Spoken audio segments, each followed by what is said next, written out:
Import एक्सपोर्टले तपाईको लागि 2-5 हजारको सामान चाइनाबाट त इम्पोर्ट गरिदिन्छ।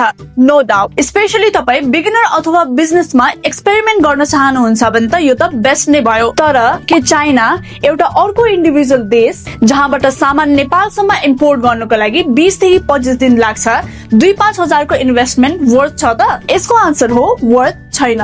रिजन नम्बर 1, नेपालमा चाइनाबाट सामान ल्याउन सक्नु भनेको एउटा एकदम ठूलो अपर्चुनिटी हो। आफ्नै देश होलसेल मार्केटमा यति महँगो पर्दा चाइनाबाट सामान नेपाल ल्याउन सक्नु भनेको त एउटा भाग्यको कुरा हो। अनि इन केस तपाईले ल्याउनु भएको सामानको डिमान्ड नेपालमा हाई हुन पुग्यो भने अर्को स्टक आउन फेरि तपाईलाई 20 देखि 25 दिन लाग्छ। सो बरु राम्रोसँग रिसर्च गरेर बल्कमा नै सामान ल्याउनु is the right option. Reason number 2, China जहाँबाट बल्क एन्ड बल्कमा नेपालमा सामान एक दिनमा इम्पोर्ट हुन्छ भने तपाईको थोरै सामान मिसप्लेस अनि ड्यामेज हुने चान्सेस हाई हुन्छ। रिजन नम्बर 3, एउटा एकदमै सिम्पल लजिक। तपाईले जहाँ पनि कुनै पनि सामान किन्दा जति हाई क्वान्टिटी भयो त्यति लोवर कस्टिङ तपाईले पर्ने हो। जब तपाईले नेपालबाट चाइनाको B2B प्लेटफर्ममा सप्लायरसँग कुरा गर्नुहुन्छ, उहाँहरूले तपाईलाई क्वान्टिटीमा किन्दाखेरि प्राइस सस्तो बनाइदिने हो। सो चाइनाबाट सामान लिँदा we suggest you to buy in bulk. थप जानकारीको लागि तपाईले हाम्रो इन्स्टाग्राममा मेसेज गर्न सक्नुहुन्छ।